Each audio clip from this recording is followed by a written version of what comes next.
各位早晨，歡迎嚟到。Good morning. Welcome to the press briefing. The Financial Secretary and also the PS will give us a briefing. Thank you, everyone. Good morning. Thank you for taking time to attend this press briefing on the details of the Consumption Voucher Scheme. About a week or so ago, I announced the latest budget, and we announced that $10,000 worth of consumption voucher will be issued to members. Now, I'd like to talk about the first round of the scheme. In the first phase, we're going to disperse $5,000 to members of the public successfully registered under the previous scheme, and you'll be able to receive $5,000 in the next month. And Ms. Wong is going to give you details of arrangements. I'd like to explain to the public some of the rationale behind the whole framework so that you can have a better grasp of the whole arrangements. During the months when I drafted the budget, now, in late last year, the market was booming, and then in the beginning of this year, the fifth wave started, and so we assumed that the situation would continue to worsen, and that's the assumption behind our budget. So we have greatly boosted measures in the budget to help the community. We will enhance support for SMEs and members of the public.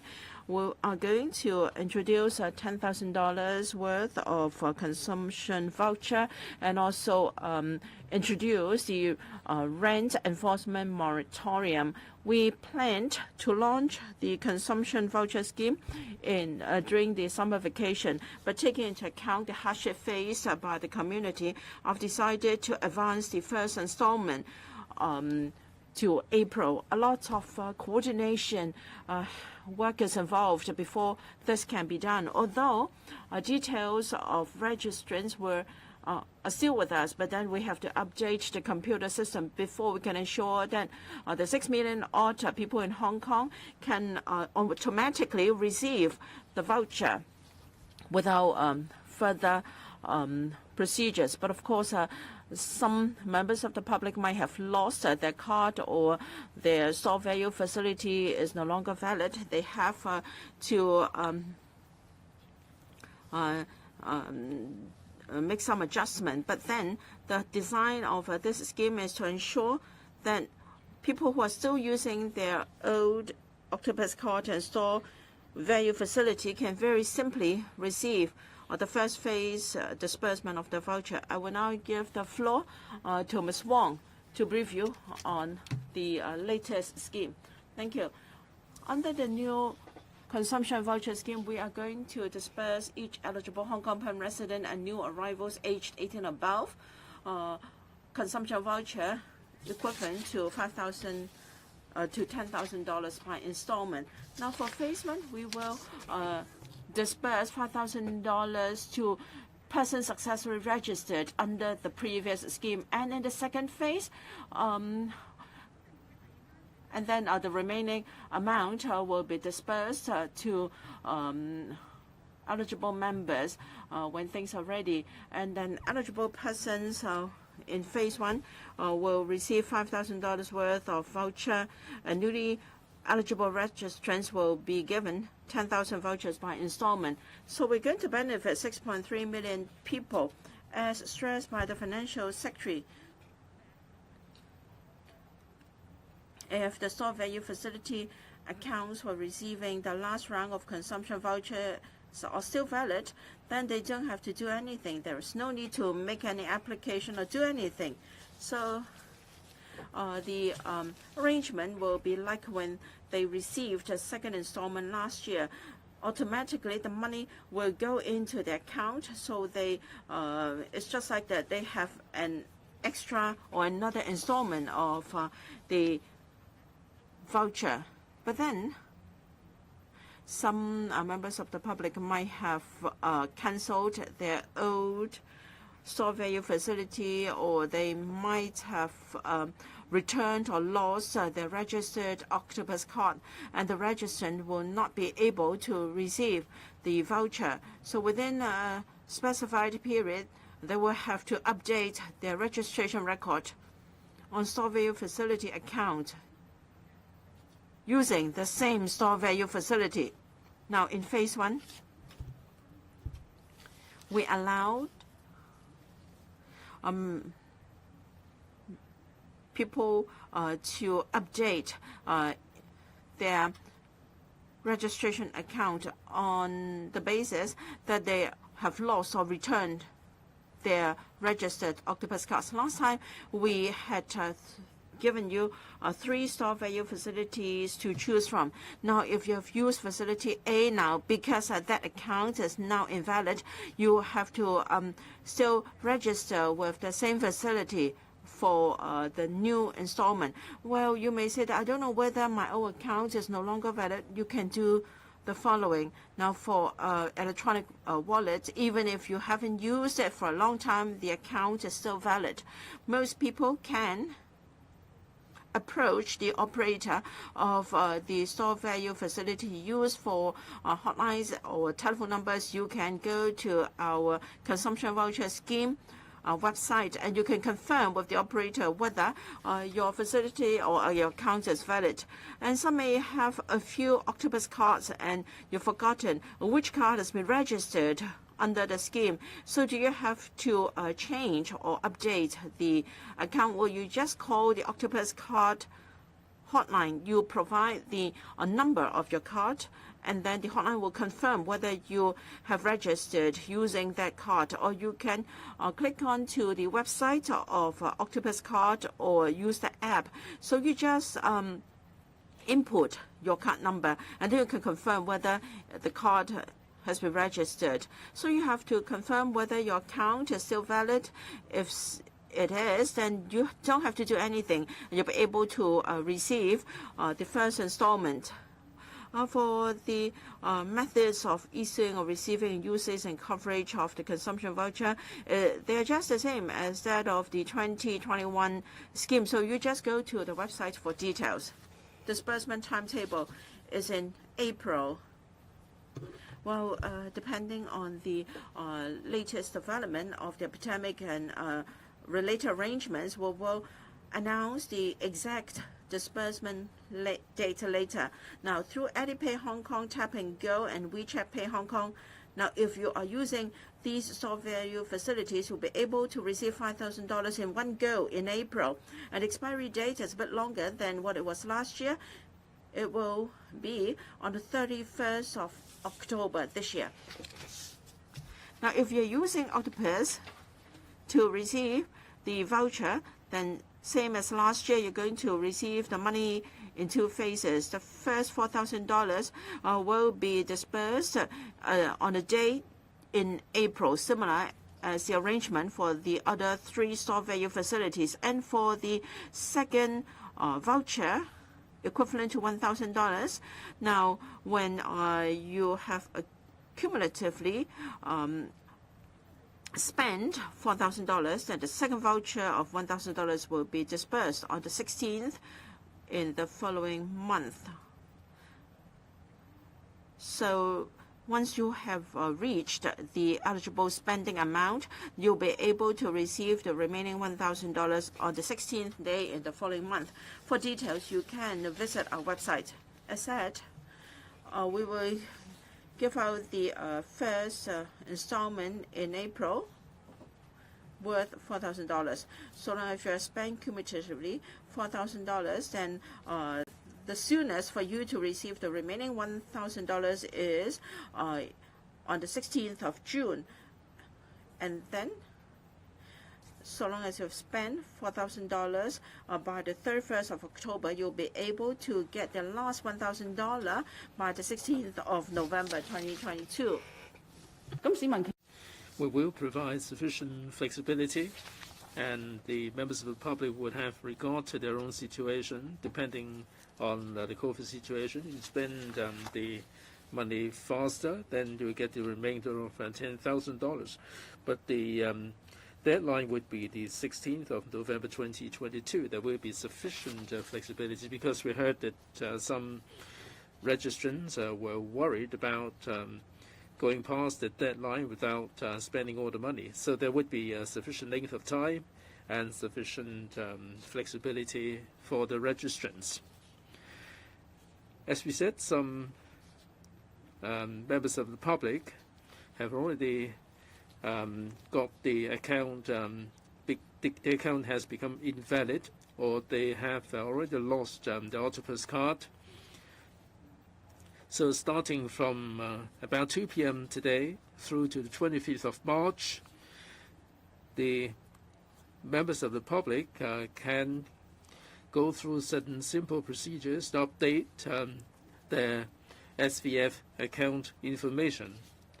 Now all they need to do is to download the application form, or they can call the hotline 185-000, or they can use fax or mail to collect the application form.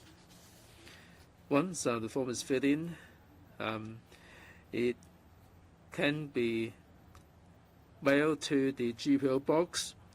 That's GPO box 185,000. There is no postage required as long as this is mailed back with a copy of ID card. We will process it from there. Now for Octopus card users, there are some who lost their Octopus cards, so we do have an online system for people to update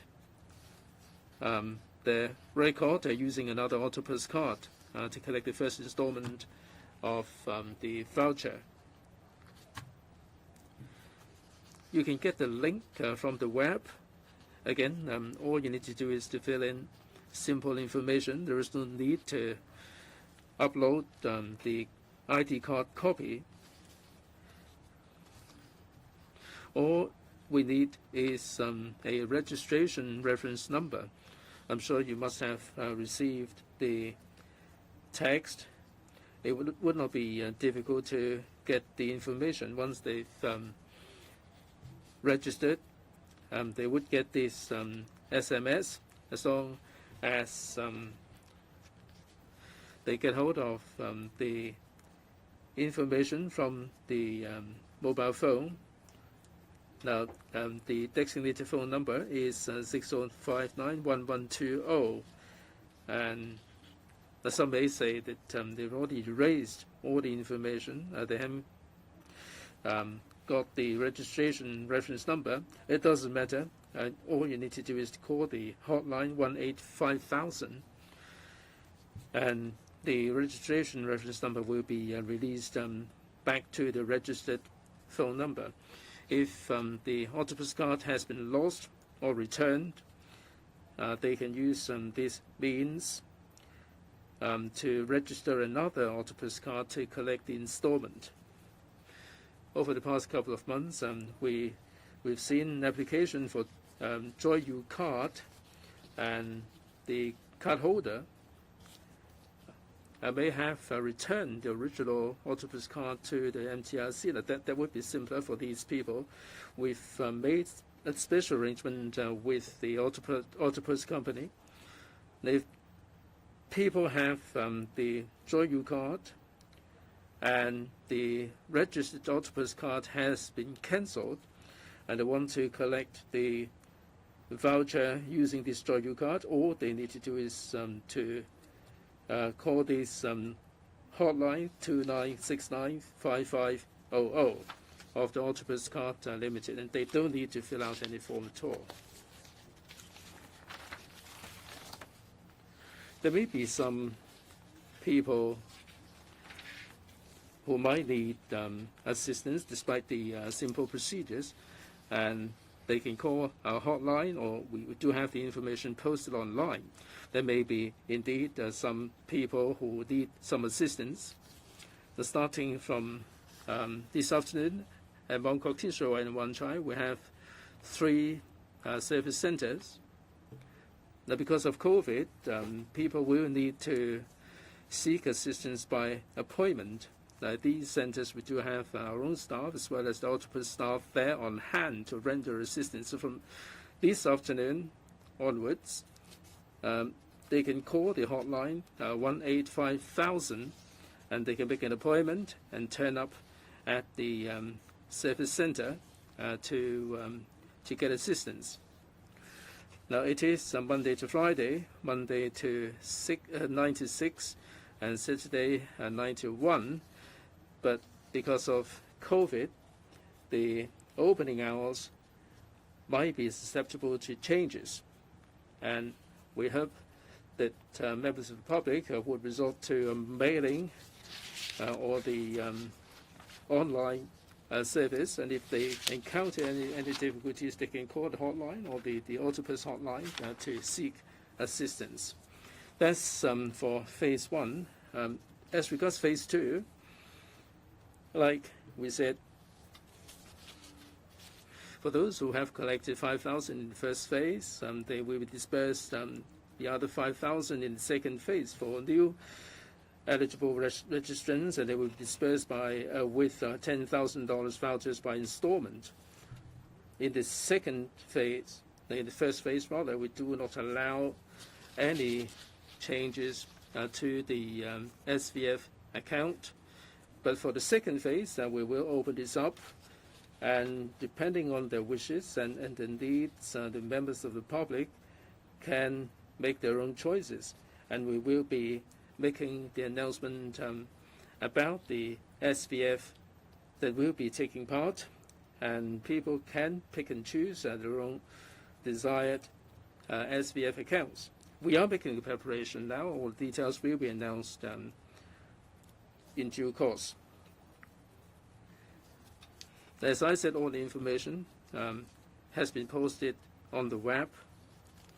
All the procedures will be accessible clearly online. If anything, people are welcome to call the hotline 185000.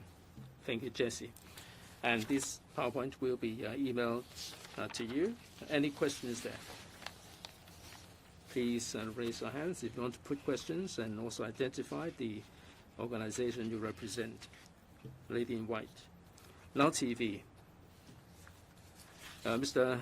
Financial Secretary, you mentioned that the fifth wave is very, very serious. Are you going to be relaxing the usage other than making purchases? Can people use the money to pay rent and the electricity and water tariff? Is it possible for this to be further relaxed? Why not any flexibility? Also, the change of platform. You allow people who lost their Octopus card only for the first phase, and people can only change their SVF platform for the second phase. Are you worried that with 6 million people involved, the system may not be able to cope, or what? Furthermore, because of COVID situation, you encourage people to call the hotline to deal with their own problems. The government has a lot of hotlines, and they're always engaged. That one will never be able to get through. What is the manpower available to man the hotlines? You have 3 service centers, and what is the manpower like to man the centers, and how much manpower are you going to have for the hotlines? Thank you. This wave of COVID is raging really relentlessly. The scope of the Consumption Voucher Scheme is very broad, and one can buy the anti-pandemic supplies, buy groceries, transportation, and daily necessities, and so on. These are all applicable. We'd like to launch these as soon as possible. We don't really want to see any inconvenience arising from the change of the system. We don't really want to delay the disbursement. So in terms of scope, we're not going to have any further relaxation for the time being. Now, if members of the public spend money using the consumption voucher, then they can save money for paying public utilities and rent. Now, for people who have lost their cards or SWIFT to another facility, we will talk about 20,000 odd number. Ms. Wong can elaborate. Now, last year, 6.38 million people have successfully registered. Most of them don't have to do anything to receive the money now, given the gravity of the epidemic. Now, if you have not lost your card or closed your account, then you don't have to do anything. We will be responsible for the system interface and other logistics, and that's okay. So, if for reasons such as loss of the card, a registrant would like to update their record, then they can do so by mail, so as to reduce the need to go out. The people concerned will be small in number, and so we believe 3 help centers will be sufficient. Now, according to information by operators of SVF, now for those who have cancelled their electronic wallet for receiving the voucher, the total number is around 1,000. And the Octopus has received 57,000 cards returned, and among them, 17,000 have now used JoyU card. So this 17,000 account holders who are now using the JoyU card, they need only to call the hotline of Octopus, and so they don't have to update their information by mail or in person. So usually they might have people have lost their card. Still, I believe over 99% of the population need not do anything. So the account or the registrants we have to deal with will be very small in number. This gentleman in suit. Good morning. I'm from Phoenix TV. Oh, there is a shortage of supplies in the market, and so even if you have launched the card, will you envisage that some operators will hike prices? And last year there was some obstruction in payment because of traffic flow. Would you anticipate the same? And can you give us an idea what new SVFs will be added?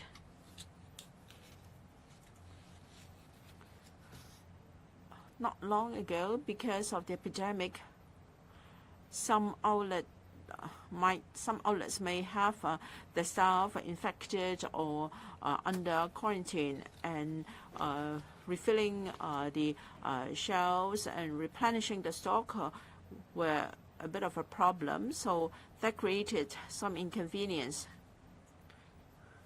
After last year's experience with the Consumption Voucher Scheme, some academics said that the scheme was only very minimum in terms of jacking up prices. This year, the epidemic is very serious.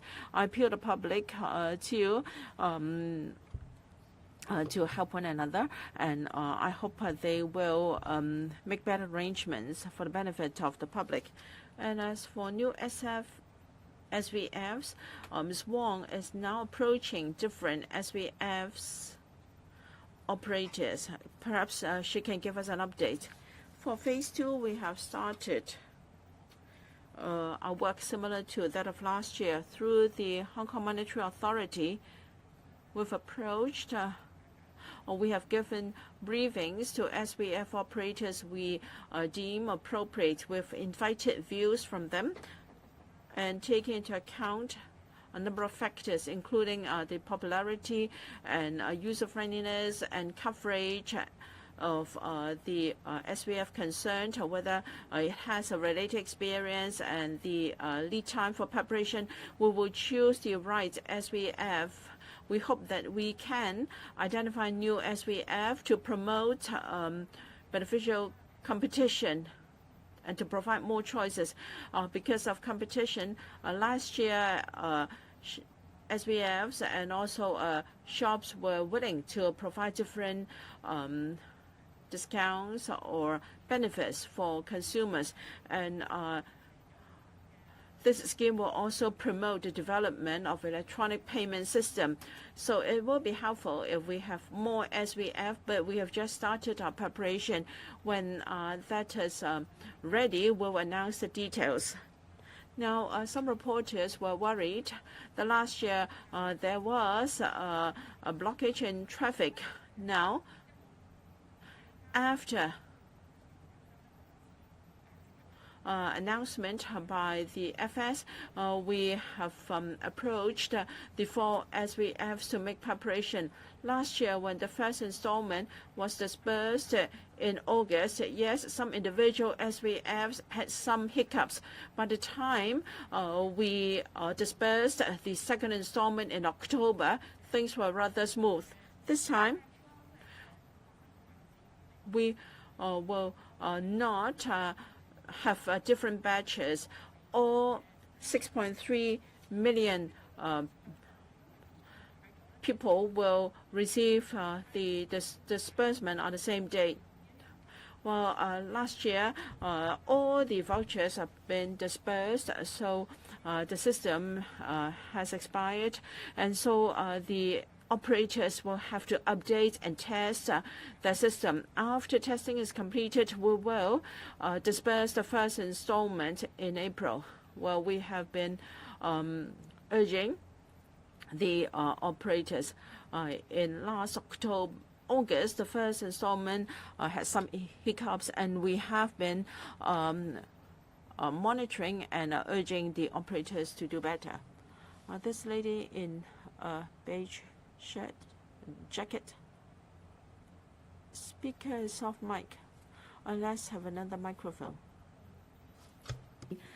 So firstly, because there are so many shops who might have suspended operations or closed down, is there any way to push forward the distribution since the mechanisms are already in place? And can you give like maybe an indication of whether it will be early April, late April? Like, is there an exact date where we can receive the vouchers? And secondly, there are people who have migrated but they have previously registered. Is there any way to find out how many of these people have migrated and what will happen to the unused vouchers? And is there any way to efficiently distribute it? And are there any alternatives for people who want to receive cash? Thank you. Well, as you rightly point out, because of the epidemic situation, many of the shops' operations have been interrupted. And that also applies to the other stakeholders and operators involved in this particular consumption voucher project. That's why, to be prudent at this stage, we refrain from giving a specific day as to when this first batch of consumption voucher will be made. But our consideration is to do it as early as practically possible. But it really depends on the circumstances. From our standpoint, whatever we can do, we will do our best. But in order to enable the entire over 6.3 million citizens can receive this voucher smoothly without any hiccup, I think it is very important for us to do sufficient back-end work, have the system properly tested to ensure the experience of the users will end up to be very good. Since this voucher will be made available in April and the scope of usage is pretty wide-ranging, we think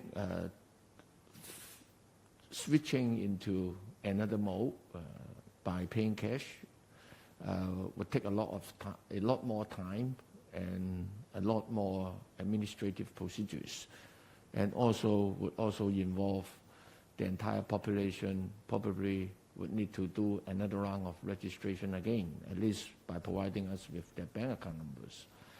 Given the epidemic situation, that is not advisable. So we think it would be best for us to stick to the electronic consumption voucher scheme.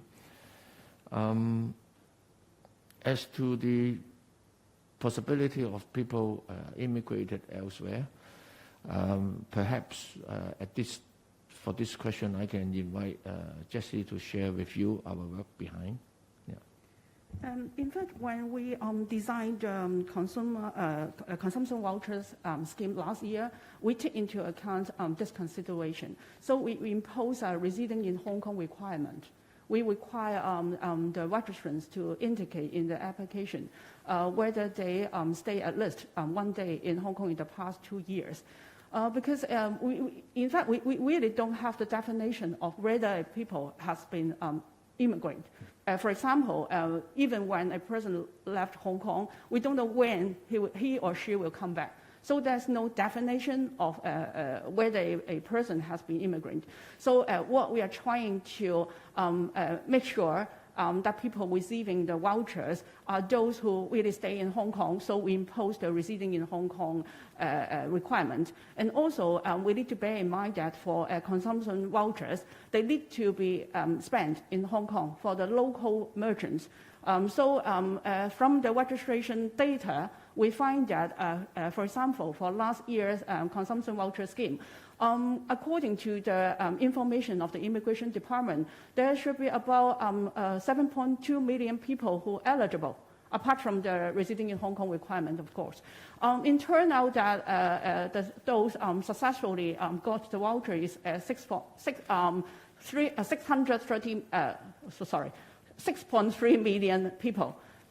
We'll find that some people may know that they do not fulfill our requirements, so they do not come forward to register. And also, some people may find that they can't use the voucher after they left Hong Kong, so they did not come forward to register. So we think that those measures are effective in certain extent to make sure that those who only those who stay or in Hong Kong or the Hong Kong resident will get the vouchers. Yeah, thank you.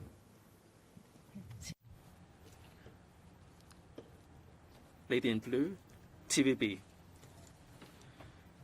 Now for the first phase of disbursement, when in April is it going to be?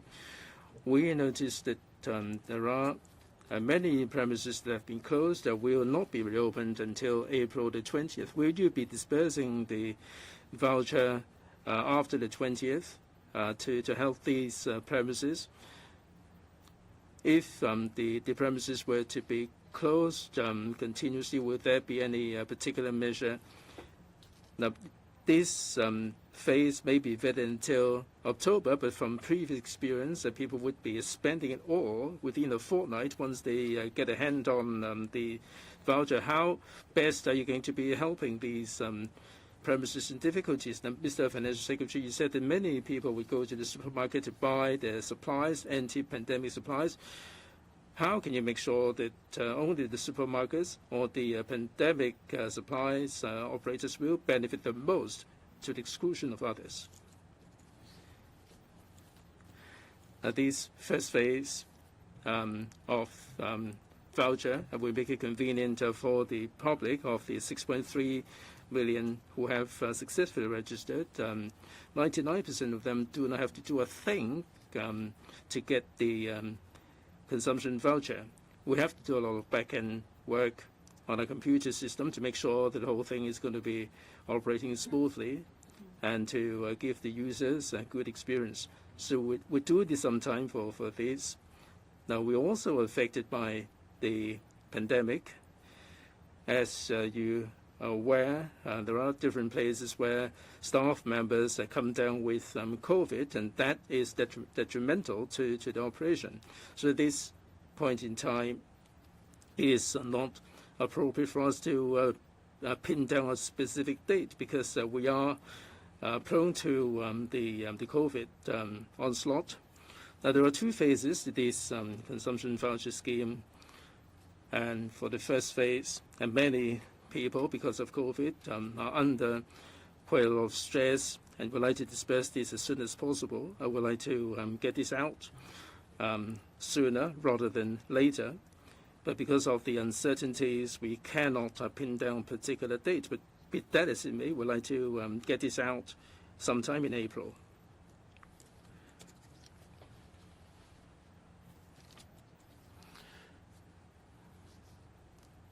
A lady with long hair. Cable TV. What is the eligible date of birth for this scheme? Now you're going to give 2 weeks for people to update the information. The post offices are closing their branches. Now, why don't you consider a longer period of time for people to update the information? We don't really want to see people queuing up around the block to update the information like last time. How many people to expect who will have to update the information? Ms. Wong said that there may be some particular concessions for different platforms, that there are no choice. This time, are you going to ask the SVF platforms to offer some concessions to the public? Now, in the budget, you mentioned the moratorium on the rent enforcement. How far along is the progress? Is it likely that it's going to be aborted? Right, for this round of consumption voucher scheme, those 18 or above will be eligible. Where do we draw the line? By the time we announce the registration, we will be making the announcement as well. And we will also announce all the SVF operators, old and new. Now, for this April phase, we're not increasing the number of SVF platform. We don't allow people to change the platforms because we really want to disperse these vouchers to the hands of the public as soon as possible. But during the pandemic, people are really stressful. We don't really want to encourage people to come out too much. So we are of the view that we would stick with the information that we got last time, and we disperse the funding without people doing anything at all. That would be best. We mentioned about tens of thousands of people who might have lost their Octopus card, or they may have switched over to Joy U card, that they can update the information online or by mail. The number is pretty minuscule in any case. They can fax, they can do it online, and we allowed a fortnight or so's time for people to fill out the information and mail it back for us to do the back-end work. So that under these circumstances, we would like to make it convenient to the public, and it would be more important for us to disperse the funding to them as soon as possible. I defer to Ms. Jessie Wong to talk about the number of people expected, and then I'll come back to you about the moratorium. Right, in terms of the SVF operators, now for the 3 e-wallets, the 3 taken together, about 1,000 or so, have cancelled their accounts. Octopus number is a little bit higher. There were 50,000 people who have already returned their registered Octopus card to the MTRC, and 17,000 of whom have already switched over to the Joy U card.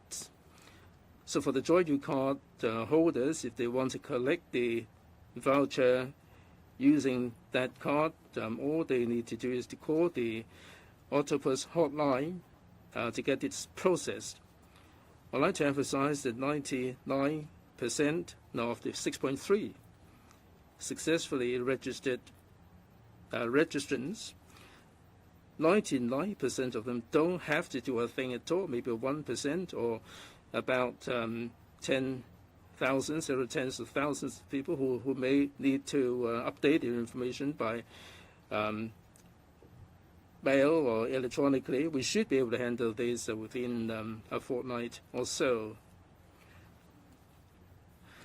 And if the members of the public would like to mail the information in, and they're worried about the COVID, as long as they can send the information before the 25th, we will deal with it as soon as possible. And if we can deal with this on time, they don't have to be worried about anything at all, unless they have lost their Octopus card. 之後咧，其實張八達通卡就 But actually, the Octopus card is valuable after the disbursement of the vouchers. So I think people are quite careful about their cards. So only a very small number of cards have been lost. So if it is not a lost card, but it's just a card returned, now we cannot disperse the money to you if information has been updated. So we will update it for you later, so you only get the money later. But if the money is lost and picked up by somebody else, then your voucher will be used by somebody else. And a reporter asked how I can ensure that the 4 SVF operators will continue to provide concessions. Now, please bear in mind that we will have 2 installments. So in the first phase, we are still discussing with the operators.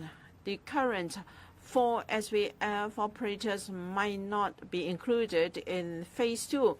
So I believe in phase 1, they will be very eager to do things well. And even if they're included, they may have to compete with new operators. Even if there isn't any, they'll have to compete among themselves. So in phase 2, we allow people to switch their SVF. So there is sufficient incentive for SVF operators to provide proper services together with some concessions. And of course, depending on the situation, these SVF operators will provide concessions to both shops and users. Now, for the eligibility criteria, it's just the same: Hong Kong permanent residents or new arrivals 18 or above. But then the eligibility date will be announced later. So there will be more people who are 18 or above eligible. Based on information from Immigration Department, we believe there will be about 6.6 million people able to benefit. As for the rent enforcement moratorium, last week I discussed with the Hong Kong Banking Association as well as REDA, Real Estate Development Association, and few chambers of commerce, and also associations in the food and beverage and retail sectors, etc. We exchanged views, and online I met with legislators of different sectors. There were 3 rounds of exchange sessions. This afternoon, I'm going to consult the CI panel, Commerce and Industry panel of the Council. Last 2 questions, so please focus on the Consumption Voucher Scheme. The gentleman in yellow, Hong Kong 01, I have got 2 questions. I'd like to know the administrative expenses of the government in phase 1 will be much higher than the last scheme. And this scheme will straddle 2 governments. So is it a must, or is there any certainty that phase 2 will be dispersed, and will 2 phases be carried out within this year? Now the epidemic is still raging. Are you confident that even when the first phase is dispersed in April, the epidemic is well under control and shops can operate again and people can spend the money? Now, if the scheduled premises are still closed, and the social distancing measures are very tight. So will disbursement of the money in phase one encourage people to come out together, or else they won't be able to spend the money? And secondly, for people who have emigrated or left Hong Kong for a long time, they should not be eligible. So what is the government's position for those who have emigrated? Do you think they should be eligible to receive the money now if they are users of the 4 SFS? Well, when this scheme was launched last year in the budget, we played safe. We reserve $600 million for administration, but in fact, we only spent $250 million. And the administrative cost is very similar to the cash handout scheme. And then the SVF operators either lower the commission fees for the shops, or they provide discounts or concessions to members of the public. So although at first we consider whether the administrative costs for the scheme would be higher than that for cash handout scheme, but in reality the cost is very much the same. Now, there will always be different terms of government. When a policy formulated by a previous term will usually be implemented by the successive term. So the money will be reserved in the budget. Now, the first phase will see disbursement in April, and the appropriation bill will not have been passed by that. We have to answer questions in special FC and other procedures to go through.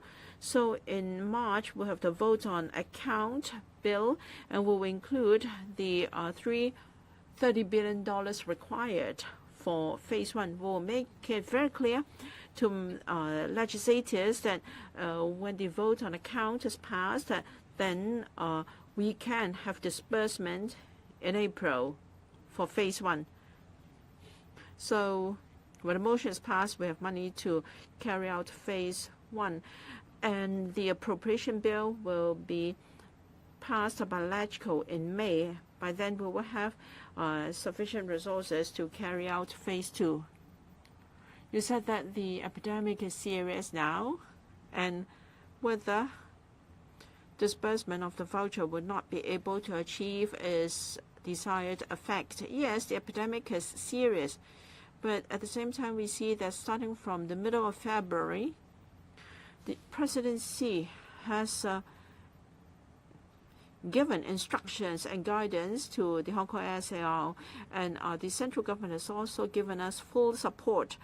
And the different provinces and municipalities have selflessly helped us by giving us supplies and also help us to build isolation facilities. So we hope that within 1 or 2 months we can put the epidemic under control. We want to disperse vouchers to the public earlier, because many people in the food and beverage and retail sectors have been greatly affected. So we would want money to go to our people earlier. If the epidemic is still with us, I'm sure people are willing to comply with the social distancing measures. Still, there are a lot of things to spend on, so the vouchers should come in useful. As for immigration, our immigration department do not maintain statistics on so-called immigration. People who have left Hong Kong may go overseas to work, to study, for sightseeing, and also to visit relatives. So when people leave Hong Kong, they do not have to declare to the Hong Kong SAR government whether they are emigrating or it's just a temporary absence from Hong Kong. So we have added this requirement. On the date of announcement, and we count back 2 years, at least they were in Hong Kong for 1 day. So the number of registrants last year, according to the Immigration Department, there were about 7 million people who are eligible, and 3.6 million turn out to register. So we believe we have been gatekeeping to a certain extent. Last question. At the back, please. Orange News. Now, will the disbursement of the Consumption Voucher Scheme be a regular feature, and how much will this be stimulating the economy, and how much consumption level will this bring about in the market? Well, this is the second year that we are doing this. We cannot see this as a regular matter. When the Consumption Voucher Scheme was launched last year, from May, the pandemic was under control, and we had the Olympics. People were out and about a lot. The sentiments were pretty good. Now, with the Consumption Voucher Scheme, the economy was pretty good, and people were really pleased about the situation. We were pretty encouraged by what happened. Last year, when we rolled that out, the stimulus was expected to be something like 2.7%. And our economists conducted some assessment, and there were some academics. According to TMHK's academic research, the Consumption Voucher Scheme last year covered $5,000, and people actually spend 80% or 110% on top of the $5,000. In other words, they spend $5,000 more on top of the consumption vouchers. So the effect was pretty good this year with $10,000. It would be 1.7% in terms of stimulus. Last year was 0.7%. So it all depends on the COVID situation. If the pandemic is under control and people are going back to the normal life, I'm sure that this would be pretty good to the economy. This year, the situation can be more complicated. Other than the local domestic situation, the external situation is also pretty uncertain. Other than the interest rate hikes from the U.S., we're witnessing the warfare between Russia and Ukraine. Will this have any particular bearing on the external market? Now, we are monitoring the situation. Now, where we can try our best, we will domestically. That's it for today. Thank you all very much. Thank you.